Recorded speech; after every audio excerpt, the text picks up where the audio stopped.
we're going to get moving pretty quick.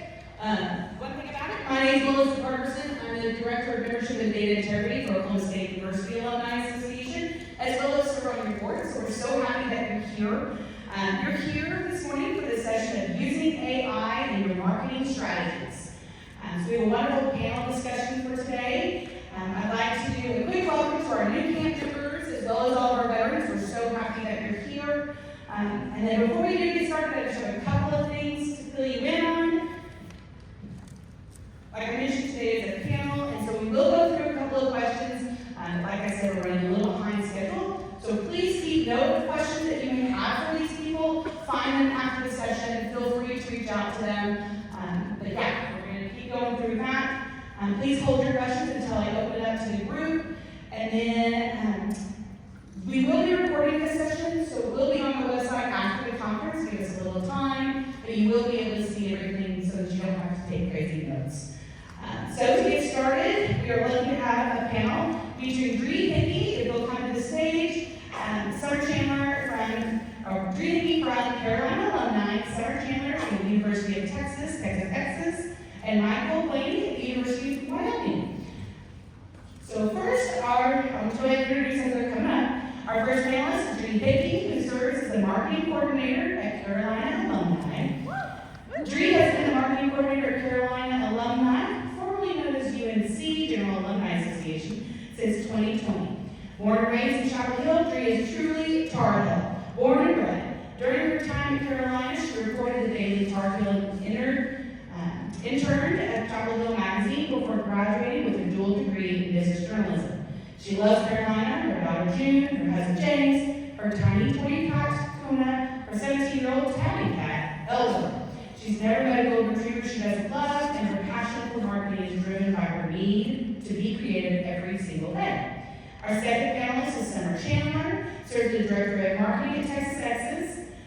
Summer Chandler is the Director of Marketing at Texas, where she brings over a decade of experience in higher education marketing to her role. After graduating from Texas Tech, she got her start in marketing at the Texas Tech Alumni Association. She worked at the university for the Infinite Word before joining the marketing team at the Texas.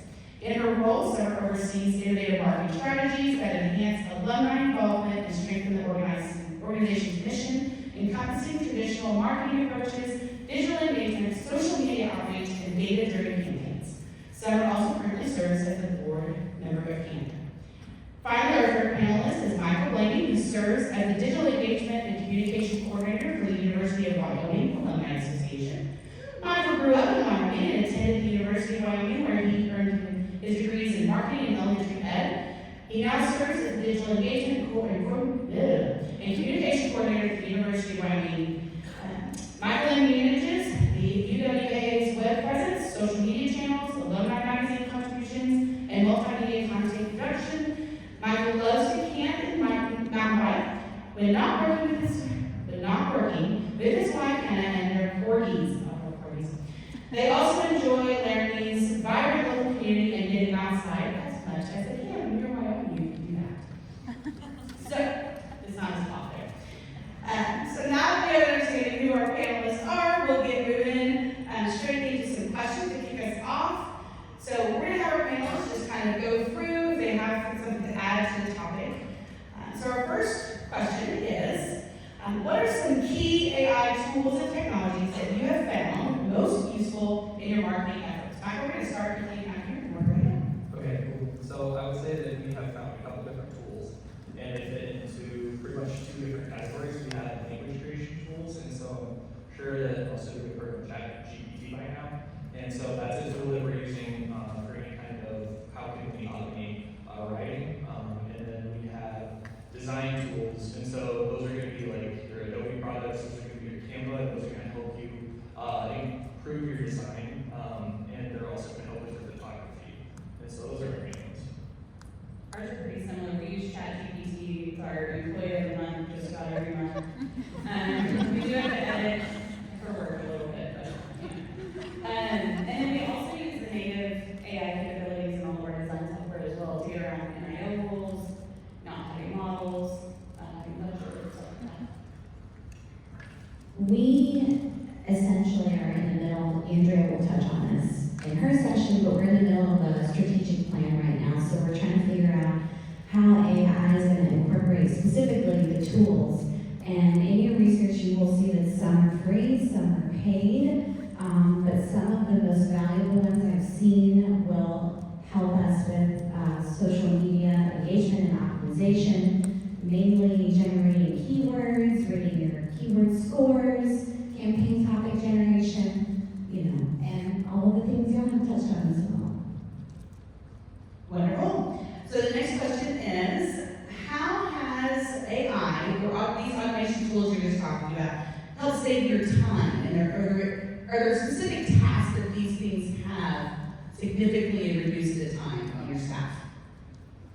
Yeah, absolutely. I looked just this morning, we send 49 automated emails out of our email platform every day. Now, not all 49 send every day, but if you happen to expire today, your membership expires, or you made a recurring gift 3 weeks ago, or you just made a gift and want to let you know there's a matching gift option available for you, all of that happens automatically. And when I came on board at the Access, we were still manually sending most of those kinds of emails. So there are many examples of where it's been used. Cool. So yeah, we kind of look at the lens of how can we use AI to affect our planning, our processes, and our personalization. And so when looking through those lenses, we found it's very useful in planning for this is about marketing, but like a little bit more HR side. So like planning out roles and planning out how can we. So I used it to work on an internship program, and there was a lot of stuff written down because they're a program, and so it was like, what are we looking for from this intern? How do we evaluate them? How do we keep consistent with them? What kind of learning strategies are we using to kind of build that role out and to give them the tools they need? And so that was really helpful with that. For production, you can use it to produce so many different things. From writing, we do a lot of social media writing, we do a lot of website writing, and then we also use it to help with code. I don't know if you kind of got thrown into a little bit of web design. We wear a lot of different hats around here. And so one of the cool things, and it's getting better, so pretty much like we use chat for code. It became mainstream a year and a half ago, and with that, like iterations just keep getting better and better. And with this most recent one, it could do a really good job of like helping you with your CSS, your HTML, and your JavaScript. And so it's definitely helped us with working on our website as well. And then personalization, we build audiences and we build personas, and then we will write our basic message, and then we'll say apply it to the younger one, we'll apply it to like the older experienced one that's looking for different things, so we can tailor our messages and personalize them for what we're looking for.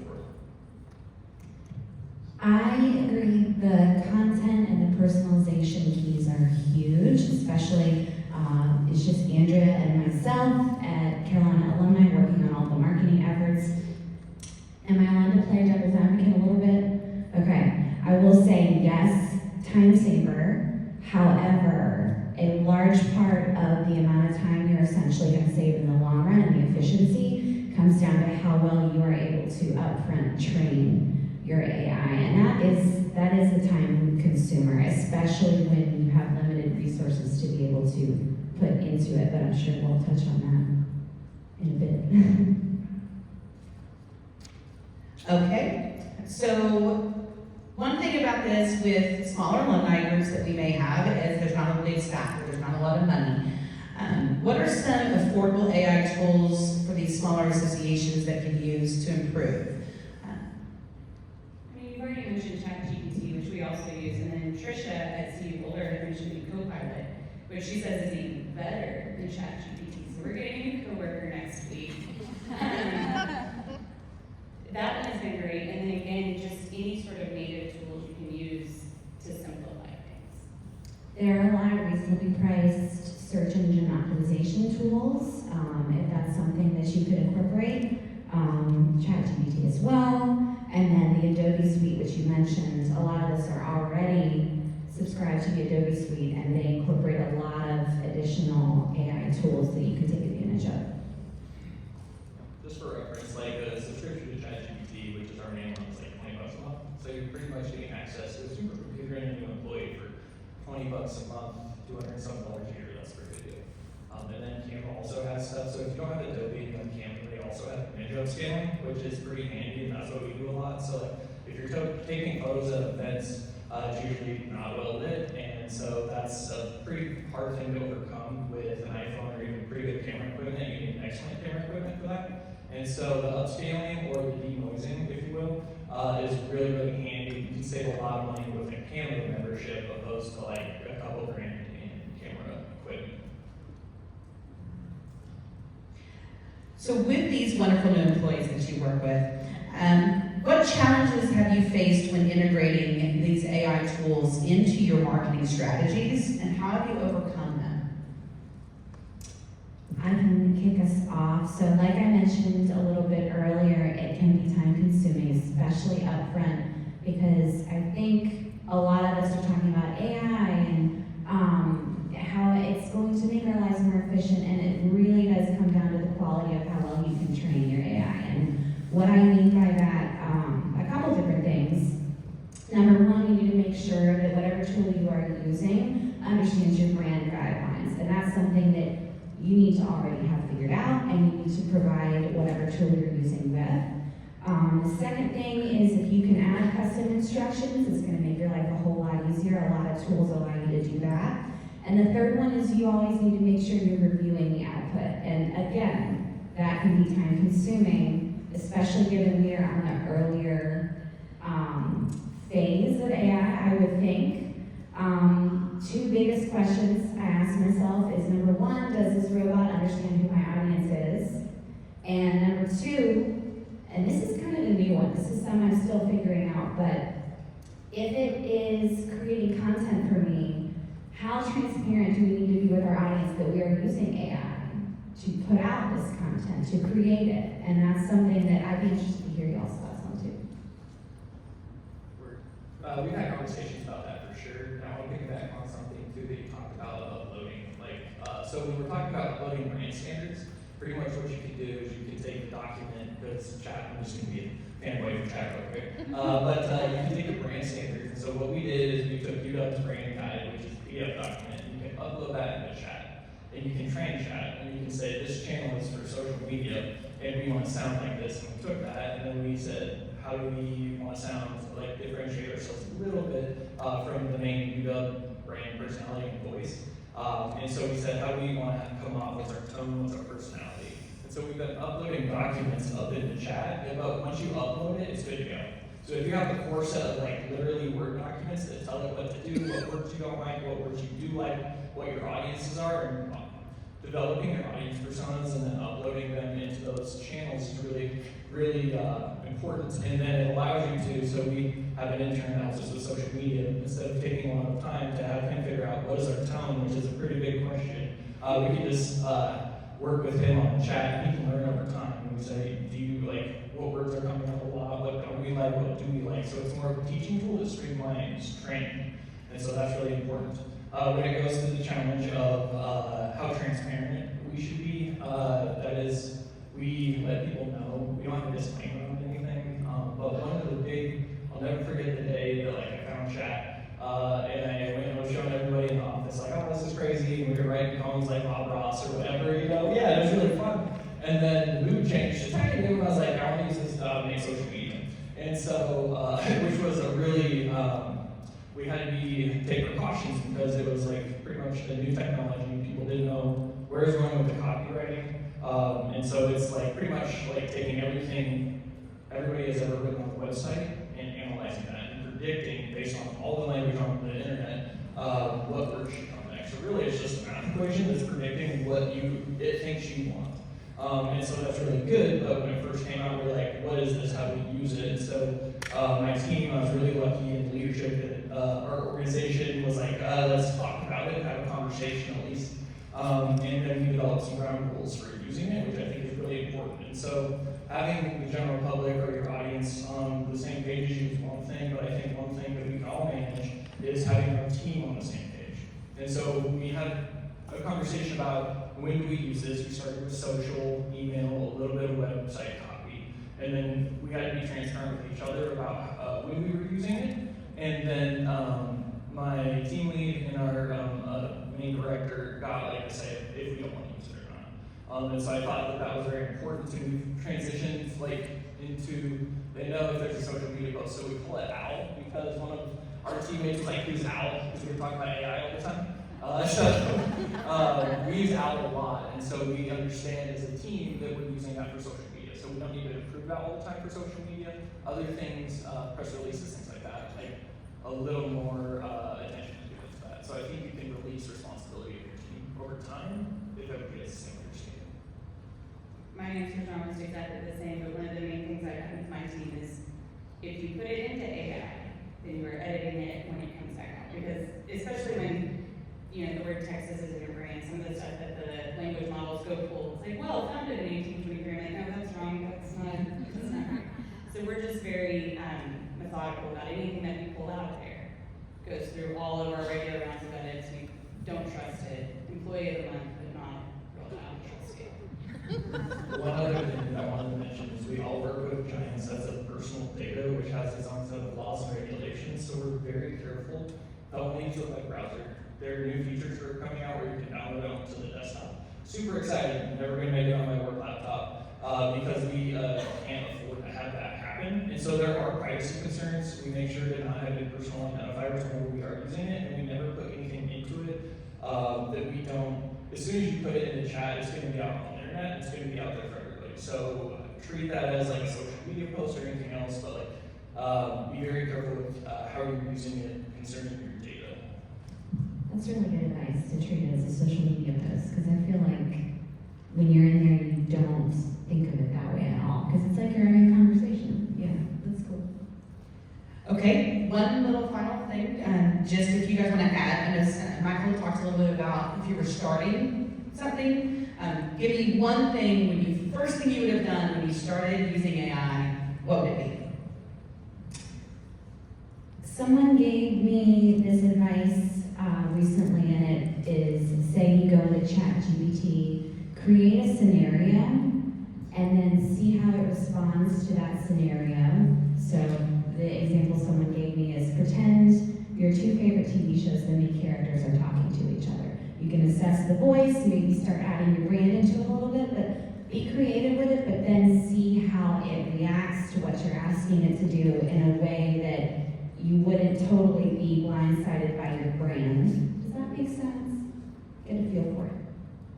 I would definitely say just play with it, you know, find ways to, maybe even before you go uploading your documents into it, find ways to play with it and ask it questions that maybe aren't related to your work, that are things you know a lot about, so that you know, when you see the outfit, you know exactly how trustworthy or not it is, and just have fun with it, because honestly, some of our most fun content has come from, give us an AI-generated day around Austin, Texas, and then we had to refine that question probably 7 times before we got what we were actually looking for. But without that, we would have never created an AI-generated recipe for nachos. That's awesome. I would say definitely adopt it quicker, I guess. So when I first started ChatGPT, I thought it was this crazy thing that took like a lot of coding experience by how people were talking about it. And by hearing about what it could do, you're like, oh, that has to be above my pay grade, pretty much. And then one day I was like, I'm just going to pull it up and see what's up. And it literally looks like Google, and it acts like Google. So what ChatGPT is pretty much doing is it's the middleman. So instead of having to go search and compile search results, like it's doing that for you. And so it sounded scary at the beginning because I didn't know what it was. So you can download it on your phone. You can ask it for recipes. You can ask it to help meal plan. You can ask it anything, it'll help. So how can you use it in your personal life? And that way you can get familiar with it, and then you start seeing things through that lens of how can I apply chat to this. I probably am a little annoying at my organization because I'm like, hey, you could use Tracker. And so that, and then also I think I would be more intentional with how I introduced it to my team. Because I thought it was like very cool, but some people are like, what is this? And if you show like something that's just like writing text by itself on the computer, that's probably not the best thing.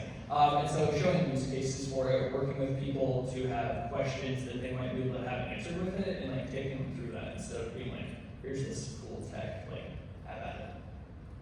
Wonderful. Okay, like I said, I apologize, we don't have a whole lot of time for questions, but I'm gonna do one. Who's the first person to raise their hand? All right, anyone?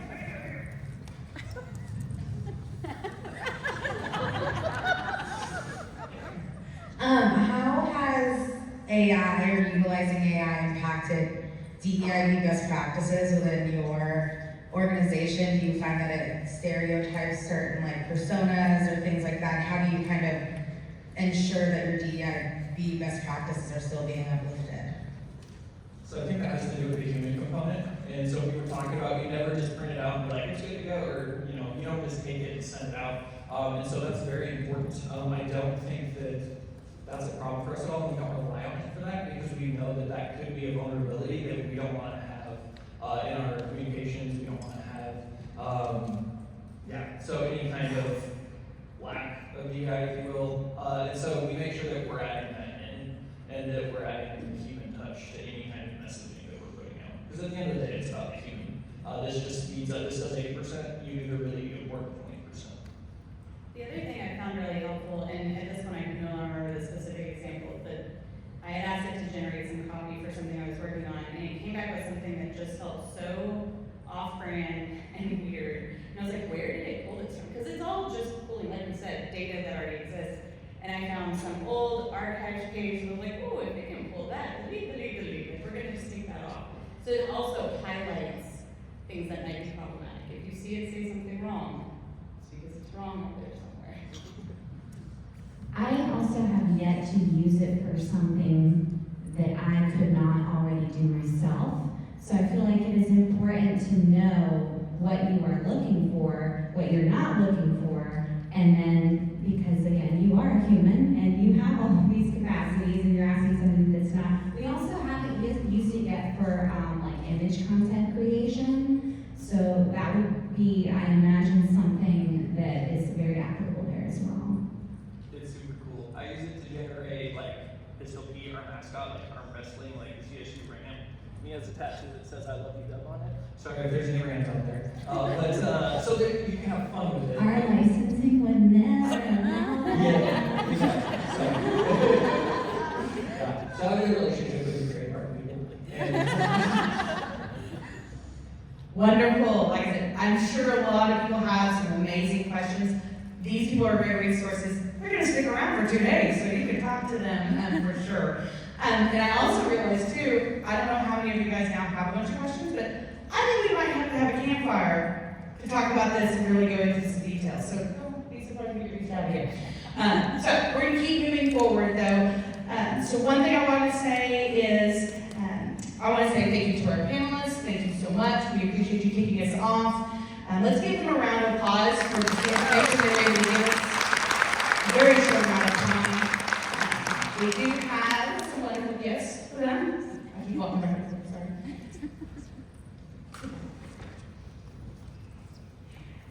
Thank you. Thank you. Okay, so how we're going to wrap this up, we are getting ready to break out into 3 different rooms. I do ask, this is going to be A, over here, this is B, this is C. If you're moving across the room, if you could go outside of the room and come back in, our wonderful University of Maryland friends are going to be closing these walls off, and if you're in the way walking across, they can't close the walls.